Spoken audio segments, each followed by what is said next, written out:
जिस समय भगवान ने गेंद की लीला की थी, ये वही स्थान है जब भगवान ने कालिया का मर्दन किया था। कालिया यहाँ गरुड़ के भय से आके छुपा था, क्यों गरुड़ को श्राप था अगर वृंदावन जाएगा तो नष्ट हो जाएगा। इसलिए कालिया यहाँ निर्द्वंद रहने लगा, गरुड़ जी यहाँ से चले गए। कालिया नाग ने सारे यमुना को अपने विष से दूषित कर दिया था। जो भी जीव जंतु पानी पीता था या उसकी रेंज में सीमा में आ जाता था वो नष्ट हो जाता। काफ़ी गायें मरने लगी, जानवर मरने लगे। तो भगवान ने सोचा भाई इसको यहाँ से कैसे हटाया जाए। तो एक दिन भगवान अपने सखाओं से बोले आज गेंद का खेल खेलेंगे। बोले कहाँ? बोले वृंदावन कालीजय। तो भगवान आए, उनके सखा वगैरह सभी उनके साथ में आए हैं तो गेंद खेलने लगे। मैंने आप में मारी, आप में उनमें मारी, जैसे भगवान का नंबर आया सीधी फेंक के मारी, सीधी गेंद यमुना में चली गई। तो उनका मित्र था श्रीदामा, तो वो भगवान से कहने लगा मेरी बॉल मेरे को लाके दीजिए। तो भगवान बोले भाई ये तो गई यमुना में, अब बॉल कहाँ से आएगी तेरी? बोले नहीं कहीं से भी लाओ, मेरी गेंद लाके दीजिए। तो उसने भगवान की फेंट, धोती की फेंट पकड़ ली, बोले नहीं मेरी बॉल लाके दीजिए। जो ग्वाल बाल थे, सखा वगैरह थे, सब बोले भाई ये बॉल कहाँ से आएगी, अब तो बॉल तो गई यमुना में, और कन्हैया मर जाएगा तो मर जाएगा, क्योंकि वहाँ से कोई जीवित नहीं आया है। जहर है उसमें, तो क्यों पीछे पड़ रहा है, गाँव में चल रहे बढ़िया बॉल ले लियो। नहीं नहीं मेरी बॉल में ला कर दो बस। ठीक है भगवान को रुको भाई, जाते फिर करते व्यवस्था। तो भगवान सीधे चढ़े हैं। ये आप देख रहे कदम का पेड़ा विशाल, इस पर चढ़ के भगवान सीधे यमुना में कूद पड़े हैं। बाकी सभी लोग यहाँ से भागना शुरू कर दिया। कन्हैया कालीजय में कूद पड़ा।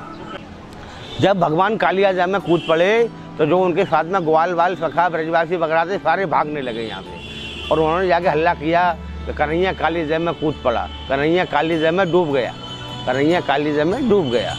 जैसे ही हल्ला पूरे ब्रजमंडल में मचा है, नंद बाबा यशोदा मैया ने सुना है, तो नंद बाबा यशोदा मैया और सारे ब्रजवासी सीधे यहाँ कालिया घाट कालीजय पे आ गए, और सभी रोके रोने और बिलखने लगे। बोले आज हमारा कन्हैया काले नाग मार देगा। यशोदा मैया बहुत रोई, नंद बाबा रोने लगे। तो बोले मेरे पास जो गाय हैं, अगर मेरे पुत्र के मुझको सकुशल जीवित दर्शन होते हैं तो ब्राह्मणों को ये गाय और स्वर्ण दान नहीं करूँगी। तो बलराम जी ने यशोदा मैया को समझाया, मैया घबराए मत, कन्हैया को कुछ नहीं होगा, क्योंकि बलराम जी से शेषनाग से बड़ा कोई कालिया कोई सर्प नहीं था। बलराम जी शेष अवतार थे। तो माँ घबराए मत, किसी तरह का कन्हैया को कोई कष्ट नहीं होगा, कोई वो नहीं होगा, कन्हैया भी आता है, धीरज रखो। लेकिन जब तक माँ अपने बच्चे के दर्शन नहीं कर लेती है, जब तक भय बना ही रहता है क्या होगा क्या होगा। तो पानी जहरीला था तो भगवान सीधे कूद के नीचे पहुँच गए जहाँ कालिया नाग खोआ हुआ था। नागपत्नी ने उनको देख के मोहित हो गई, बालक तू बोल ले और अपनी निकल जाए यहाँ से, ये जग्गा तो मार देगा। तो भगवान ने कहा मैं इसे युद्ध करने आया हूँ। तो कालिया नाग सोआ हुआ था, तो भगवान ने उसमें लात ठोकर मारी, तो एकदम बड़बड़ा को बोले कौन ऐसा आ गया जिसने मेरे आराम में मेरे परेशानी कर दी, खलल डाल दिया। बड़बड़ा के उठा, तो उसने देखा जी छोटा सा बालक है, इसने मेरे को जगाया है। नागपति भय के मारे काँप में लगी, बालक मर जाएगा, ये मार देगा इसको। उसका भगवान का और फिर कालीनाथ का युद्ध होने लगा। बहुत टाइम युद्ध हुआ। कहते तो यहाँ का 3 दिन 3 रात युद्ध हुआ कालीनाथ का भगवान का। तो जब कालीनाथ परास्त होने लगा, कालीनाथ तो नागपति प्रार्थना करती है कि वो साधारण बालक नहीं है जी, कोई दिव्य बालक है, कोई दिव्य आत्मा है। तो बोली स्वामी इनको आप नष्ट मत करो, अगर आप मार दोगे इनको नष्ट कर दोगे तो आगे हमारी पूजा खत्म, हम विधवा हो जाएंगे, हमारी पूजा खत्म हो जाएगी। भगवान ने कहा भाई तो मेरे क्षेत्र से बाहर निकल यहाँ से, यमुना को पहले प्रदूषण से मुक्त कर। तब वो गरुड़ कालिया नाग बोला कि अगर मैं बाहर जाऊँगा तो गरुड़ मुझको खा जाएगा, क्योंकि गरुड़ का सांप सर्प कालिया का बैर था। तो भगवान ने कहा गरुड़ तेरे से कुछ नहीं बोलेगा, मेरे चरण चले तेरे सिर पे हैं, और गरुड़ भगवान का वाहन है। तो कालिया पर्वत से यहाँ से रमण द्वीप चला गया। तो दोस्तों अभी हम महाराज जी के साथ चलते हैं और कदम का पेड़ जो है देखते हैं, एक बार दर्शन करते हैं। महाराज जी कृपा कर हमारे ले चलें और दिखाएं वो पेड़ किस तरफ है और क्या उसमें ऐसा खास है जो लोगों को देखना चाहिए। ये वही रखे है जिस पे चढ़ के भगवान यमुना में कालिया नाग को युद्ध करने के लिए पूजे थे। इस वृक्ष का नाम है केली कदम वृक्ष। उस समय समुद्र मंथन हुआ था जी, उस समय गरुड़ जी अमृत कलश लेके हुए थे। जहाँ जहाँ गरुड़ जी ने अमृत कलश रखा वहाँ कुंभ पर्व होता है। यहाँ अमृत कलश रखा और मछली खाने के लिए यमुना में चले गए। सौरभ ऋषि उस समय स्नान कर रहे थे, उन्होंने उसको श्राप दिया, भाई ये क्या करता है तू, तो यहाँ आके जीव जंतुओं को नष्ट करता है, अगर अब तू यहाँ दोबारा आएगा तो नष्ट हो जाएगा। और गरुड़ जी को श्राप दे दिया सौरभ ऋषि ने, तो गरुड़ जी कलश को लेके यहाँ से चल दिए फिर अपनी माँ को अमृत पिलाने के लिए। उसके बाद में कालिया यहाँ आकर निर्द्वंद रहने लगा, जहाँ कालिया यहाँ निर्द्वंद रहने लगा, उसने सारा वातावरण दूषित कर दिया था, तो उसको भय खत्म हो गया उसका, तो गरुड़ चला गया यहाँ से।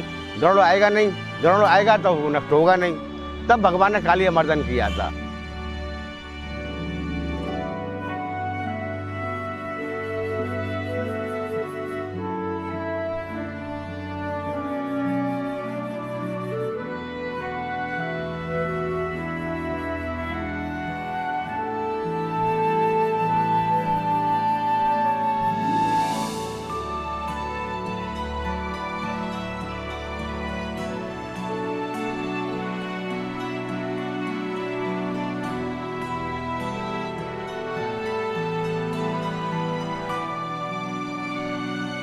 इस कुंभ का महत्व ये है कि यहाँ पे सारे तो देवता आते हैं और सभी संत महात्मा विद्वान यहाँ के सत्संग वगैरह करते हैं, आध्यात्म से चर्चा करते हैं, देश के विभिन्न प्रांतों से संत आते हैं और रासलीला भागवत कथा सबका वर्णन होता है, तो एक अलग ही नगर बस जाता है वो, उसमें दिव्य आनंद आता है, दिव्य चिंतन होता है।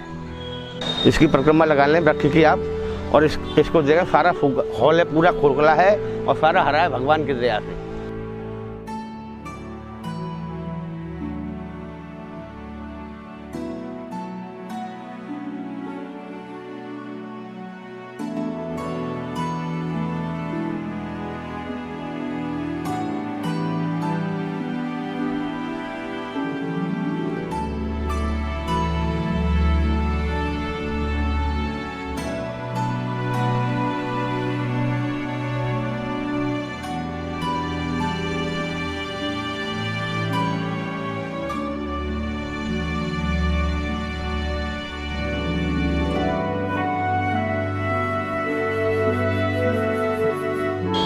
वृंदावन में काफ़ी यमुना के घाट थे, ये अलग अलग राजाओं ने बनवाए थे।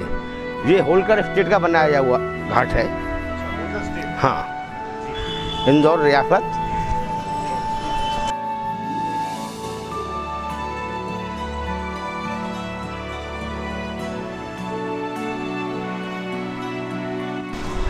पहले यमुना इधर ही बहती थी। ये जो तिवारियाँ वगैरह बनी हुई हैं, इसमें यात्री लोग अपने वस्त्र वगैरह उतारते थे।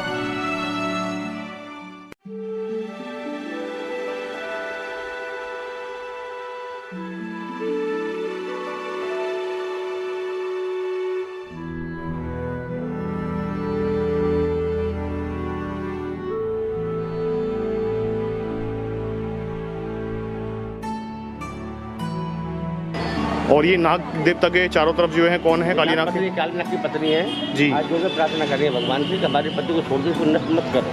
महाराज जी, इसका कोई जीर्णोद्धार हुआ है दोबारा या पुराने से ऐसे ही है? हुआ है, खाली साफ सफाई हुई है जी। ऑर्डिनर ने करवाया है सारा। अच्छा, किसी विदेशी ने करवाया जी। है? विदेशी का नाम कुछ वगैरह? विदेशी का नाम उद्धव दास था, लेकिन वो आज उसको काफ़ी टाइम होगा, वो लौट के नहीं आया, नहीं और बहुत काम करवाता है उसको, लेकिन जी। वर्तमान में लौट के नहीं आया जी। आइए महाराज। साफ सफाई हुई है केवल।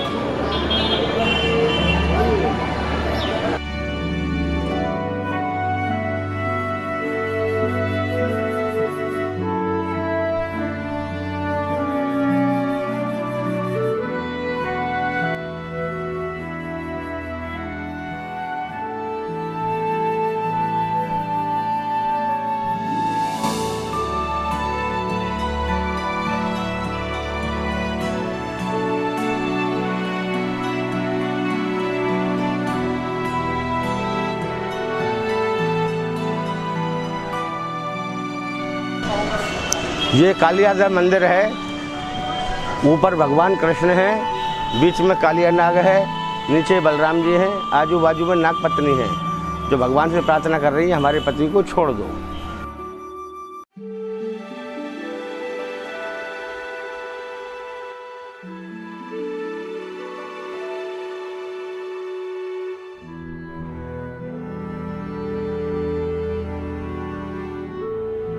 यहाँ पे पूजा करवाने से जिस व्यक्ति को काल सर्प दोष होता है, यहाँ पूजा करने से उसके दोष का निवारण होता है। और जहाँ आप खड़े हुए हैं कालिया जैसे, यहाँ से कुंभ क्षेत्र 1.5 किलोमीटर आगे है। ये सूधा परिक्रमा मार्ग है, यहाँ से सीधा कुंभ क्षेत्र लगा हुआ है। यात्री लोग सभी वृंदावन आएँ, वर्तमान में दर्शन करें और कुंभ मेले क्षेत्र का आनंद प्राप्त करें। जय राधे, जय कालिया मर्दन भगवान की जय।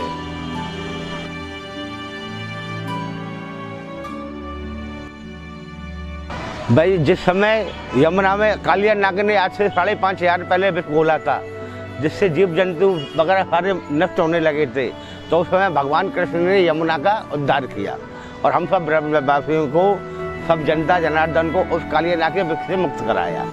लेकिन वर्तमान में कालिंदी यमुना मैया की जो दुर्दशा हो रही है, उसके लिए हम और आप सबसे पहले जिम्मेदार हैं। जिस समय लॉकडाउन चला था तो उस समय यमुना इतनी साफ हो गई थी, इतनी निर्मल हो गई थी, किसी कहा नहीं जा सकता है। जो आज से 50 साल 60 साल पहले थी कि पैसा डाल लो और देख लो पैसा ये गया हमारा सिक्का, और वही हालत लॉकडाउन में हो गई थी। ऐसा निर्मल जल हो गया था कि वैसे आनंद आने लगा था, ऐसे रे यमुना तो क्या आनंद आए। लेकिन लॉकडाउन खुलते ही सादा फिर वो जो स्थिति लॉकडाउन से पहले थी वो स्थिति हो गई।